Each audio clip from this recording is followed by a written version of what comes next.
Meu nome é Raquel Bittar e eu apresento o podcast Gestão Empresarial, onde abordo temas e livros interessantes na área de administração. O tema dessa temporada é liderança, uma leitura e análise do livro Neurociência para Líderes, Como Liderar Pessoas e Empresas para o Sucesso, escrito por Nikolaos Dimitriades. Hoje vamos falar sobre o capítulo Introdução, o enigma da liderança e o cérebro humano. O que constitui um grande líder?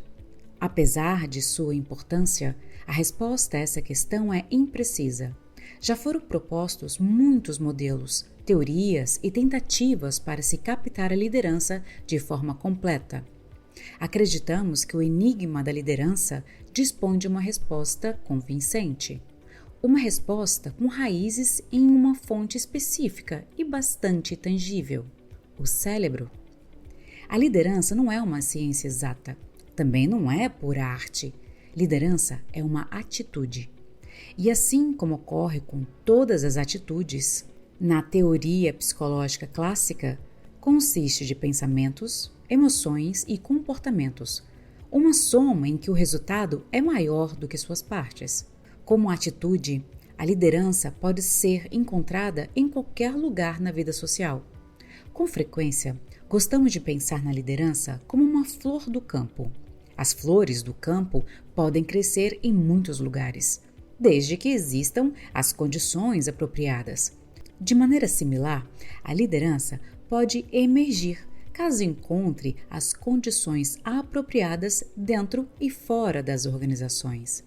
Como fenômeno social, a liderança foi estudada de modo extensivo. A meta principal ao investigá-la era, e ainda é, identificar as tais condições que a influenciam. Entretanto, a despeito de quanto conhecimento temos sobre a liderança, ainda estamos longe de entender o fenômeno e mais longe ainda de aprender a desenvolver uma atitude eficaz de liderança. A razão é simples. A liderança não é um fenômeno estático. Ela é dinâmica, evolui com frequência.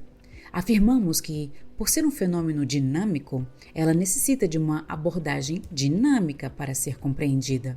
Em outras palavras, precisamos sempre expandir nossas habilidades de compreender a liderança como atitude baseada em novas formas de conhecimento emergente. Nesse sentido, o maior avanço hoje é a neurociência. Nos últimos 20 anos, saltos tecnológicos ajudaram os neurocientistas a estudar e entender o cérebro humano como nunca em toda a história humana. Descobertas inovadoras surgiram no contexto da neuroanatomia, do desenvolvimento de sinapses e do funcionamento cerebral, influenciando o modo como entendemos não apenas o funcionamento interno do cérebro, mas em um sentido mais profundo, nossas próprias atitudes sociais e individuais. Como consequência, a neurociência ajudou a ampliar nossa compreensão de liderança como atitude dentro das organizações. De fato, embora a neurociência tenha exercido impacto mais imediato sobre outras áreas relacionadas à empresarial, como as de marketing e comunicações, uma atenção crescente tem recaído sobre os seus efeitos na liderança. Aquilo que chamamos de neuroliderança. A neuroliderança é o estudo das microfundações biológicas dos relacionamentos interpessoais com base na influência entre líderes e seus seguidores. A neuroliderança afirma que, ao entenderem como o cérebro humano funciona, os líderes são capazes de obter vantagem real para engajar a si mesmos e aos outros, direcionando todos a um desempenho melhorado. Para corroborar essa perspectiva, já existem evidências de que os líderes se tornam mais eficazes quando estimulam a si mesmos e suas equipes a aproveitar melhor suas capacidades cerebrais. Isso é feito principalmente por meio do aprimoramento da potência cerebral individual, do cultivo de relacionamentos saudáveis e do desenvolvimento de um pensamento coletivo de alta qualidade. Há cada vez mais vozes sugerindo que a neurociência abre novos caminhos para a compreensão da liderança e para a modificação da atitude da liderança. O que parece ser menos estudado e desenvolvido, contudo, são abordagens práticas para conscientizar os líderes acerca da flexibilidade e capacidade de seus cérebros, além de como exatamente as duas grandezas influenciam atitudes de liderança no mundo real. Embora haja um número relativamente grande de publicações sobre o assunto, pouquíssimas fornecem uma abordagem concreta, um passo a passo para aproveitar esse novo conhecimento de um jeito simples e prático para os profissionais que mais anseiam por isso, os empresários e os gestores organizacionais. Argumentamos que a liderança moderna requer julgamento prático, ou o que Aristóteles chamava de phronesis. A phronesis tem ligação com o julgamento advindo de ações que dependem de seu contexto, já que estão embutidas nas nossas experiências diárias locais. A phronesis tem ligação com o julgamento advindo de ações que dependem de seu contexto. É um modo de pensar, saber, agir e viver nossas vidas diárias. Ela é adquirida mediante as experiências práticas. Por sua vez, ela nos ajuda a formular julgamentos e o modo como nos comportamos. Nesse aspecto, o julgamento prático está associado à nossa consciência das variáveis que podem influenciar nosso julgamento. Sem dúvida alguma, uma delas é o cérebro. Este livro busca auxiliar praticantes da liderança, todos nós, e aumentar sua consciência a respeito do impacto do cérebro sobre nossos comportamentos de liderança. Seu objetivo é oferecer uma abordagem holística e prática para se entender e implementar o cérebro para a liderança. Ao fazer uso do conhecimento crescente sobre o cérebro, que vem da neurociência e das ciências comportamentais, além do pensamento tradicional sobre administração e liderança, este livro desvenda meios acessíveis de estimular o cérebro rumo à liderança. Trata-se de um saber crucial para ambientes desafiadores dos setores empresariais. Ao utilizar pesquisas globais, diversas e modernas, construímos uma abordagem ampla e ao mesmo tempo simples, para ajudar gestores e outros profissionais a aprimorar suas capacidades como líderes. Com isso em mente, propomos a abordagem de liderança do cérebro adaptável, como forma de pensar, sentir e agir no interior das organizações. A liderança do cérebro adaptável é uma abordagem sobre a atitude que os indivíduos podem adotar em sua tentativa de considerar o cérebro e sua influência no próprio comportamento, conduzindo assim projetos, processos e pessoas. Essa abordagem pode ser incluída num campo mais amplo da neurociência aplicada. A ênfase fica no aplicada, sugerindo-se que este livro se destina àqueles que precisam implementar abordagens novas e eficazes à liderança. Em primeiro lugar, é importante explicar os 3 elementos sobre os quais a liderança do cérebro adaptável se baseia: o cérebro, a adaptabilidade e a liderança. O cérebro. Já faz mais de 20 anos que a neurociência, a economia comportamental despedaçaram vários mitos sobre a tomada de decisões e o comportamento humano, em especial a fixação na ideia de que a lógica domina tudo.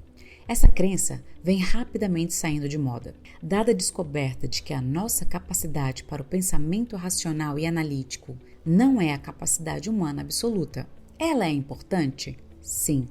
A mais importante? Não. A neurociência é clara.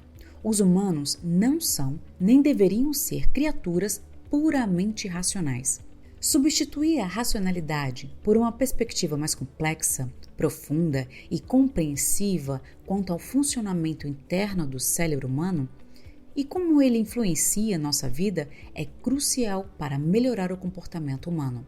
Como consequência, inúmeros estudos e livros foram publicados sobre a neurociência, o cérebro e as forças ocultas que moldam o comportamento. Ao mesmo tempo, há um interesse crescente de pessoas de várias profissões e áreas em aprender as regras do comportamento humano baseadas no cérebro. Avanços na tecnologia médica provaram-se úteis nesse sentido. Tecnologia de imagem e de captura de ondas cerebrais contribuíram para a maneira como o cérebro é estudado.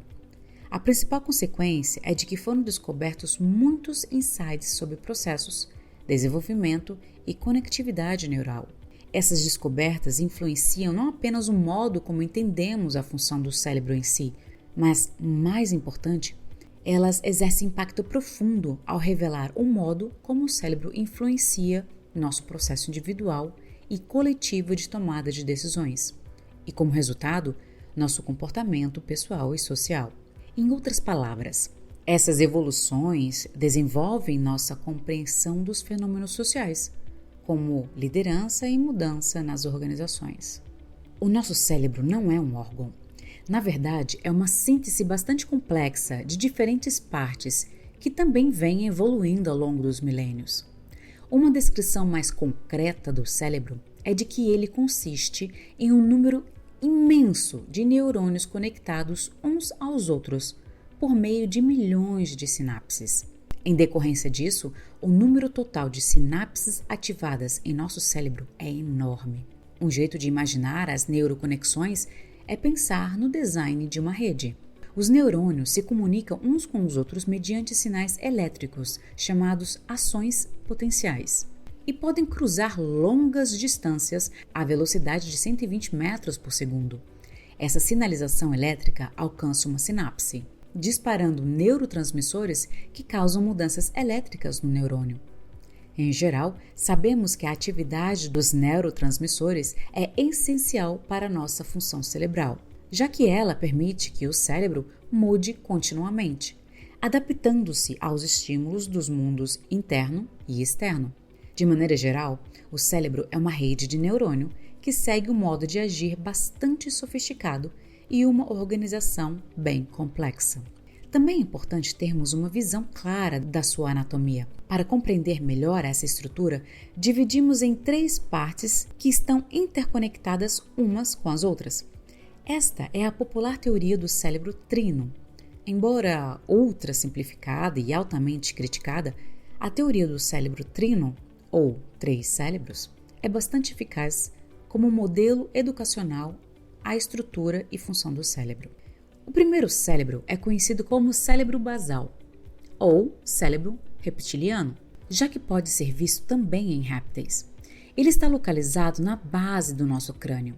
O cérebro reptiliano é responsável por todos os comportamentos automáticos, cujo objetivo é nos manter vivos. Funções como respiração, batimento cardíaco, sono, pressão sanguínea e deglutição estão ligadas a essa parte do cérebro. A segunda parte do cérebro é chamada de sistema límbico, ou cérebro emocional. Está conectado ao sistema emocional e é o responsável por comportamentos sociais, incluindo ações e decisões físicas e emoções básicas. O sistema límbico está conectado a outras funções humanas, tais como audição, processamento de informações visuais e humor. Uma questão que precisa estar clara a essa altura é, embora o cérebro esteja conectado às emoções, isso não significa que as emoções existam e estejam ativas apenas nessa parte dele.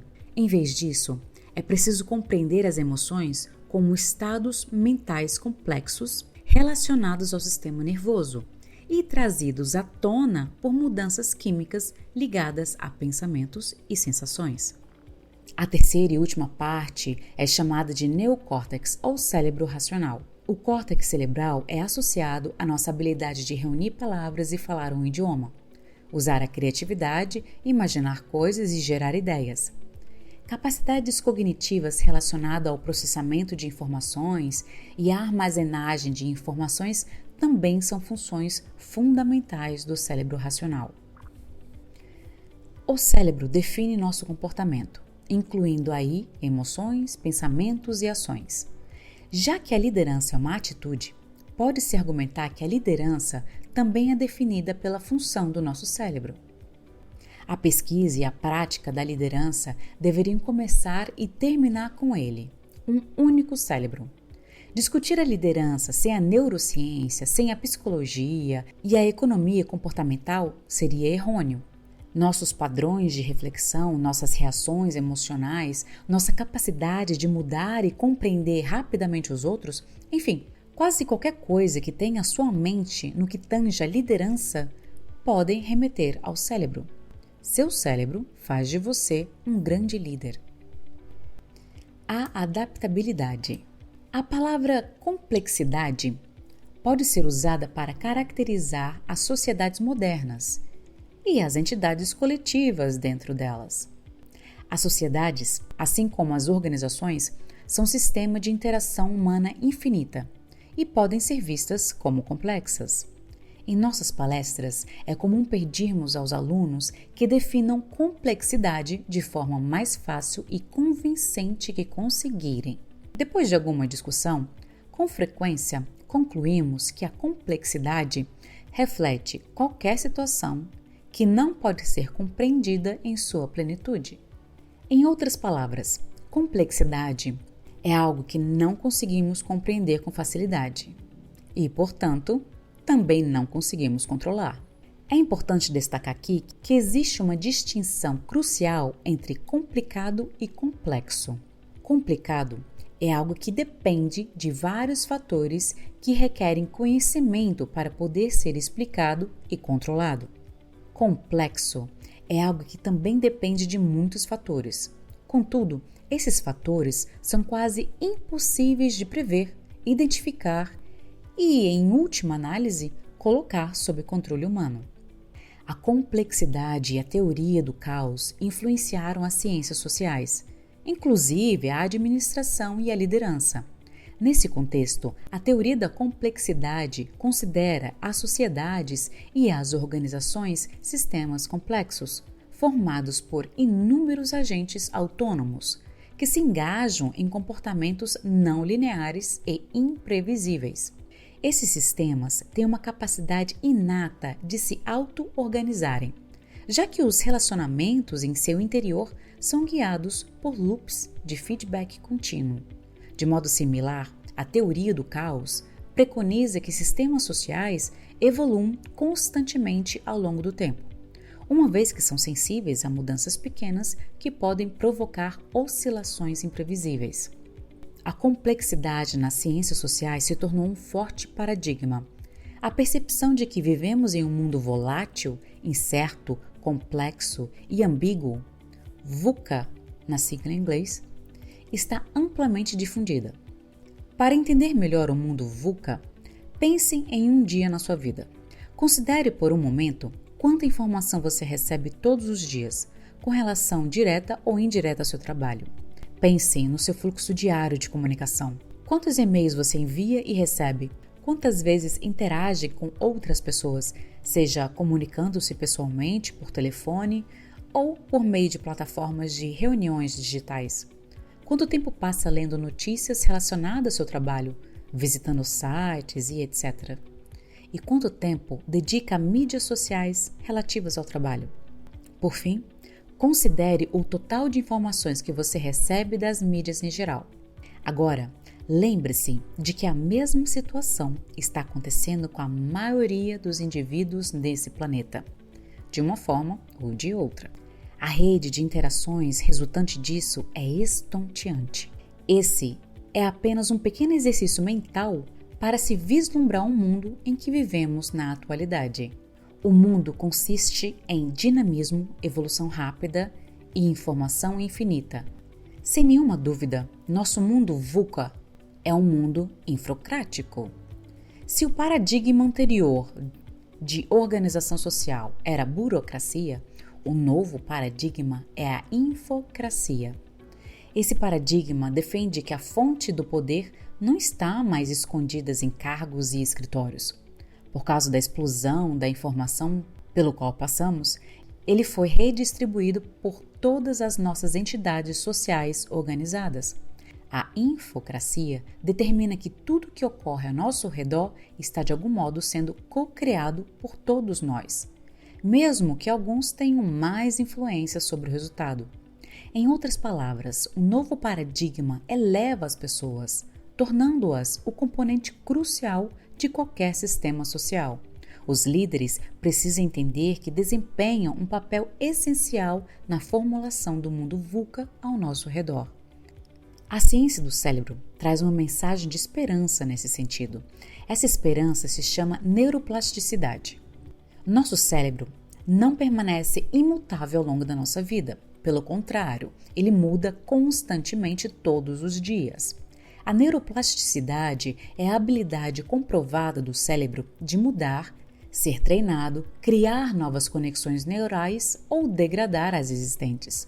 Tudo isso depende dos fatores genéticos, de nós, do ambiente que vivemos e do modo como interagimos com ele. Mesmo na vida adulta e na terceira idade, nosso cérebro muda constantemente. Como consequência, o cérebro é a chave para o novo tipo de liderança necessária em um mundo complexo. A liderança. Desde o início da humanidade, os líderes desempenharam um papel importante. Mas por que as pessoas acreditam tanto em liderança? Uma resposta crucial pode ser encontrada na psicologia. As pessoas anseiam por seguir um líder por motivos tanto racionais quanto irracionais. Os motivos racionais têm relação com aquilo que se desconhece, que em geral significa o futuro das pessoas. Líderes demonstram estabilidade e certeza quando lidam com situações incertas. Eles podem oferecer esperança e apontar um caminho à nossa frente. Entretanto, os motivos irracionais parecem ser ainda mais relevantes. As pessoas seguem um líder, com frequência, sem perceberem que o estão fazendo, porque essa é uma reação natural frente a situações difíceis.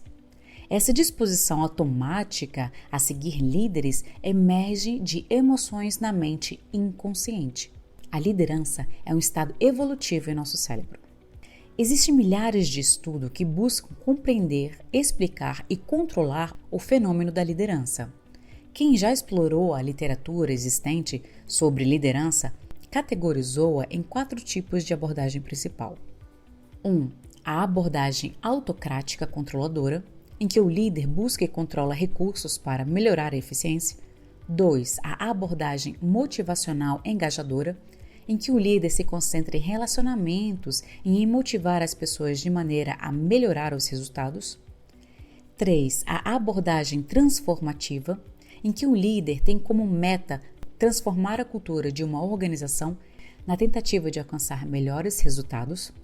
E 4. A abordagem adaptável, em que um líder enxerga a organização como sistemas complexos que estão sempre em evolução e, portanto, tentam se adaptar constantemente.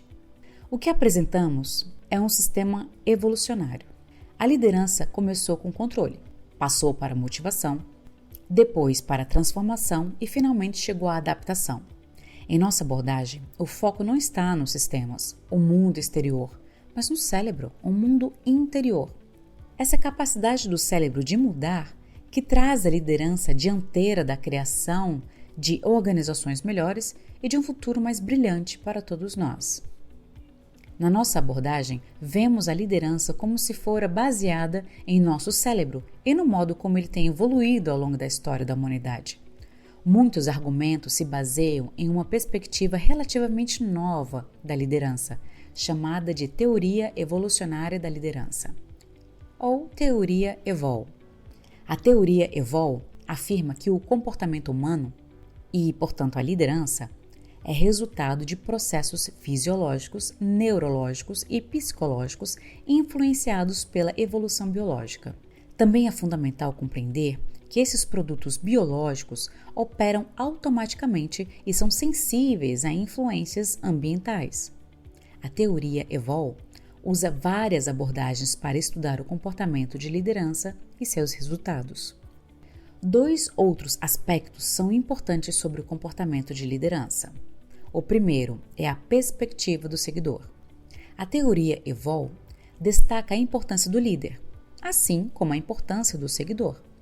A liderança é resultado de um processo evolutivo, assim como a disposição para seguir. Em outras palavras, seguidores são um aspecto essencial no processo de liderança e sua contribuição é um produto da evolução biológica. O segundo aspecto é a perspectiva do contexto. A teoria Evolve afirma que diferentes estilos de liderança são resultado de diferentes circunstâncias ocorrendo em situações diferentes. Seguindo a mesma veia, a teoria Evolve defende que os atributos da liderança também são culturalmente sensíveis.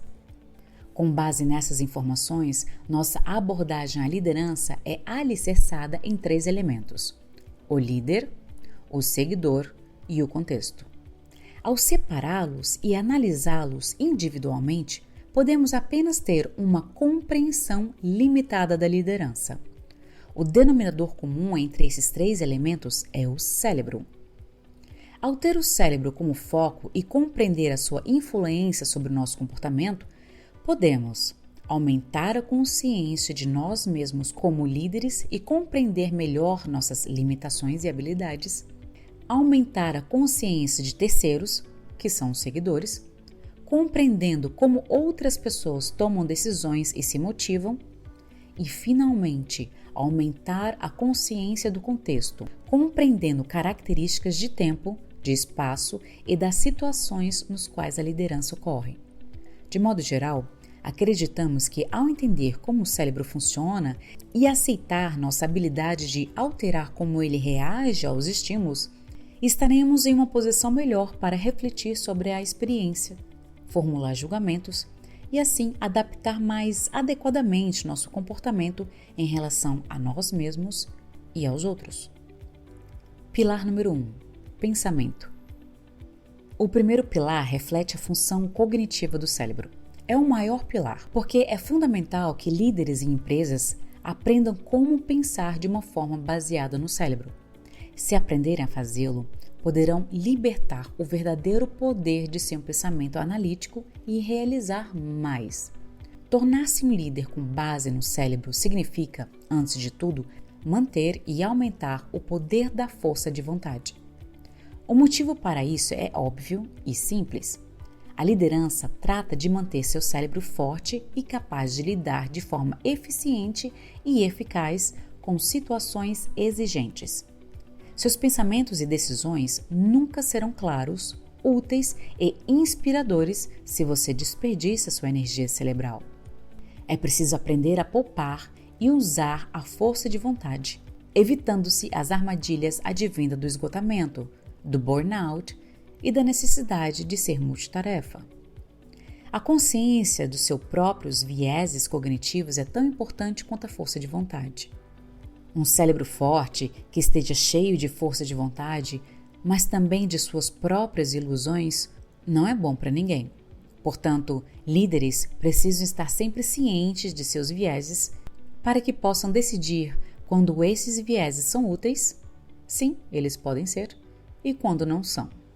De forma semelhante, cuidado com o reconhecimento automático de padrões que podem ser enganosos e faça boas perguntas para revelar os elementos essenciais em cada situação. Questionar é uma habilidade central à liderança. Adotar um propósito pessoal profundo e cheio de significado ajuda os líderes a manter seus pensamentos nos trilhos. O pensamento criativo emerge como o tipo mais importante de pensamento, já que uma solução engenhosa de problemas é necessária quando se lida com a ruptura e a mudança constante. A memória aparece nas pesquisas como a capacidade cognitiva que as pessoas mais desejam aprimorar. Uma memória funcional e de longo alcance sempre impressiona as pessoas ao nosso redor. Os líderes precisam aprender a melhorar e a utilizar sua memória. Adicionalmente, eles também precisam aprimorar sua mentalidade, adotando uma postura mais aberta, positiva e focada no crescimento, que os ajudará a se manterem afiados e prontos para quaisquer situações desafiadoras. Pilar número 2. Sentimentos. O segundo pilar reflete a vida emocional do nosso cérebro. Os humanos nem sempre são capazes de compreender e articular as próprias emoções. Isso cria um enorme desafio para os líderes, levando-se em conta que o que nos move são as emoções, não os pensamentos. Oferecemos modelos concretos para nomear e categorizar nossas emoções e para reconhecê-las em nós mesmos e nos outros. Ser capaz de discernir a emoção logo de cara e lidar com ela de forma adequada é crucial para uma liderança melhor. Além disso, evocar a emoção correta no momento correto é parte integral da liderança moderna. Exploramos os estilos emocionais, as formas pelos quais reagimos emocionalmente a estímulos e como identificá-los. Mais importante, como mudá-los para que se encaixem em um estilo moderno de liderança. Os líderes precisam também examinar seus humores, porque o humor errado pode destruir o espírito colaborativo de uma equipe, de um departamento ou de uma empresa inteira. Pilar número 3. Automações do cérebro. O terceiro pilar reflete as respostas e os protocolos automáticos do nosso cérebro. Como nossas decisões e ações se baseiam em processos cerebrais muito além do nosso controle consciente. É imperativo que líderes modernos compreendam e utilizem esses processos em seu benefício. A preparação, o processo por meio do qual os líderes podem incentivar seu próprio cérebro e o das pessoas ao seu redor na direção de uma decisão ou um comportamento específico, deveria ser aplicada diariamente. Por meio da preparação, os líderes podem melhorar a produtividade, a criatividade e a conectividade social.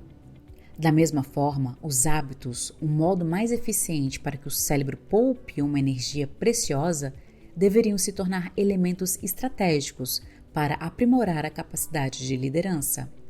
A literatura sugere que mudar hábitos, criar um conjunto mais favorável tanto para nós mesmos quanto para os outros, não é difícil se seguirmos o processo correto. Destrua hábitos negativos e crie outros positivos para impulsionar seu efeito de liderança. Além disso, o nosso cérebro evoluirá ao longo de anos para lidar com os desafios e oportunidades do mundo físico. Portanto, desenvolveram formas únicas de interagir e reagir à mudança em seus arredores.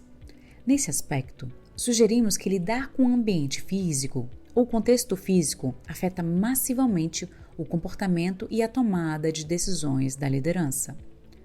O líder moderno precisa entender a interação entre o cérebro e o mundo físico e utilizar espaços para encorajar as reações comportamentais desejadas. Pilar número 4. Relações. O quarto e último pilar reflete o aspecto social de nossas vidas como líderes. Consideramos que seja o pilar mais importante, já que é aqui que a liderança como interação social ocorre de fato. Nenhum líder pode inspirar uma ação se as demais pessoas não se conectarem a ele de maneira profunda e significativa. E, para que isso ocorra, os líderes precisam compreender as origens de base social da consciência e adotar uma atitude de colabore primeiro, depois retribua nas interações de negócios. Os líderes modernos são incentivados a desenvolver seu próprio radar para que se identifiquem e se conectem com as pessoas à sua volta. Utilizar a tendência de imitação do seu cérebro para criar e manter uma cultura corporativa eficaz, além de estabelecer e administrar extensas redes de contatos humanos, vai elevar seu status como líder. E mais, dominar a arte de fazer contato com outras pessoas ao demonstrar presença e calor humano vai ajudá-lo a criar uma conexão poderosa com indivíduos importantes dentro e fora da sua organização. Entretanto, se você não se certificar de que a sua química cerebral esteja em modo colaborativo, não será capaz de adaptar seu cérebro para a liderança conectada em redes. Relações são construídas e nutridas por meio da comunicação. E a comunicação, para nós, trata de criar uma resposta comportamental desejada. Assim, a persuasão é uma habilidade central à liderança, pois os líderes modernos precisam dela para influenciar comportamentos e alcançar as metas da empresa. Nesse sentido, precisamos falar com todas as 3 funções cerebrais principais, que é o pensar, sentir e fazer, se quisermos induzir uma mudança comportamental significativa. Portanto, precisamos guiar a racionalidade e ajustar o ambiente para os hábitos desejados. Para obter os melhores resultados, tanto para os cérebros individuais quanto para o coletivo, os líderes precisam usar os princípios da persuasão, frases específicas que podem acelerar sua influência sobre os outros, conversas compassivas e os 6 estímulos chaves para chamar a atenção de um cérebro.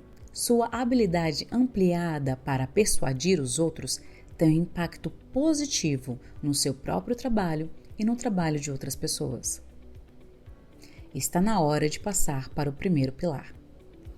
Agradeço a você que ficou comigo até o final desse podcast. Compartilhe com quem você acha que esse conteúdo seria interessante. Dê seu apoio no podcast Gestão Empresarial para eu trazer mais e mais conteúdos interessantes na área de administração. Obrigada e até a próxima.